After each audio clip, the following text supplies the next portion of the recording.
Welcome, friends and adventurers, to another episode of DM Table. I'm M, and once upon a time, I have already talked about how to subtly nudge and hint and correct your party adventurers back onto their path without actually intervening as a dungeon master to unstick them, to get them out of being stuck. There is plenty of methods to, without spoiling them, hint them and help them along, redescribe things, reapply descriptions in alternate manners, remind them of information they already know and resources they possess. However, there comes a time, perhaps, where your party's stuck and they just don't understand the concept in which they're in. They are on a threshold of a breakthrough to discover the solution, the idea, the revelation behind the whole arc, but the solution just doesn't seem like something they're thinking of. It's something far away from their mindset at the time. It's completely not what they would think of. They're completely confused, they are not thinking of it, and they won't think of it because they're in a completely different frame of mind as opposed to what initially was imagined through all that work that has been done thus far. Lots by you, but also lots by them to get this far. Yet, no matter how much you hint, as I said, it's too far away from the mindset. So, in some cases, DMs suggest to switch to another thing, give a different solution completely. But what if you don't want to waste all their work thus far? What if you want to show the revelation instead and show them how much they have succeeded but couldn't see how interesting the solution was? You want to reward them for their work. You want it to complete. You want it to be properly rewarded as opposed to just settling for an inferior version that just sort of would crawl up from below and inherit the place instead. To not throw away all of the work, here is a bit of direct approach. When we really need a lever to unjam the situation, here is one way that we can do so as a dungeon master, that we can definitely move things along, no matter what it is, as long as it was something that needed just some idea of how to proceed with it, as long as it is something like that. Hell, have you tried the approach from the old detective novels? When you need to really bring thing to solution without anybody having thought so and thought thus far, you can reframe it directly from within the player.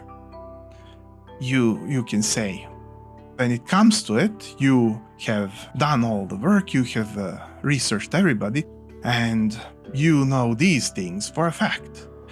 What remains a mystery is that whole other missing part of the plot, and as you're thinking that, suddenly you are drawn by your attention to the chair. Not that you see what it is yet, but there is something. There is certainly a clue, for you remember that something is different. When you examined it before the crime happened, something was different about it. You would want to see this closely to gather what it is, but something does stand out. Something is wrong. Something is completely different than what was expected.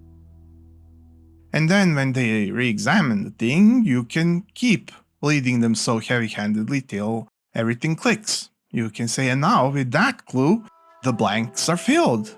The person you least suspected has all of the motive, all of the opportunity, and now the mechanics of how it was committed come to light as well. For you see, it was then when... And then you tell the whole story if need be. Or just make some pauses in your speech so that they can interject and say, oh, if that's true, then what if that person, yes, what if they did this, what if they did that?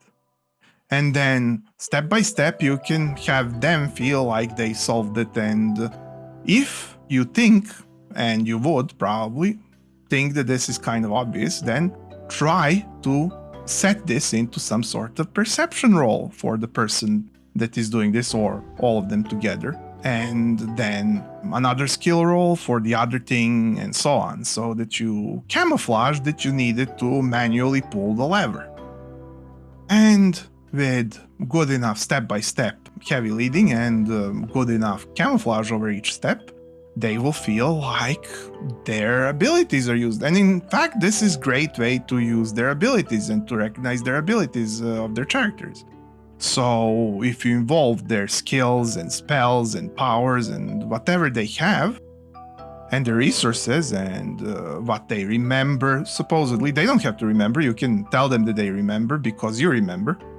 If a character was roleplayed to have been taking notes, even if player wasn't taking notes, then you can say, due to your meticulous notes, you can now reference that this and that happened at exactly 12 o'clock and so on and so forth. You can give them the pleasure that their character build is working. And yes, builds are not just for combat. Builds are the idea of how we'll interact with the world as a person in it mechanically. So that also relates to exploration and social. And in fact, if there's a heavily social and exploration-based campaign with little combat, everybody realizes that builds are something that encompasses how the character will have advantages and where things will get used in a campaign, and so on, irrelevant whether that's in combat or out of it. So this is one of the best ways to take all the dots on their character sheet. You even have alibi for all your lever pulling whenever they're stuck. And so they feel brilliant, they feel their build is working, you help them connect the dots. Next time maybe they'll connect it themselves because they had some training, they had some insight into how your world is thinking, or how you're thinking, or how your mysteries are committed. And then, well, the more they play, the more they realize how to do it themselves. And you won't need to pull the lever so hard next time. So indeed, if all else fails, I think that this is one of the best ways to unjam your players. So adventurer, if you thought this was unique, maybe you can spare me a click and I could see you here next, or even every week, because every week I have more ideas for you. I make them myself. If you have something cool to write to anybody in the comments, me or everyone else, I would love to read it and reply, as I appreciate all stimulating opinions and love to give my own. So hope to see you there. Until next time, bye.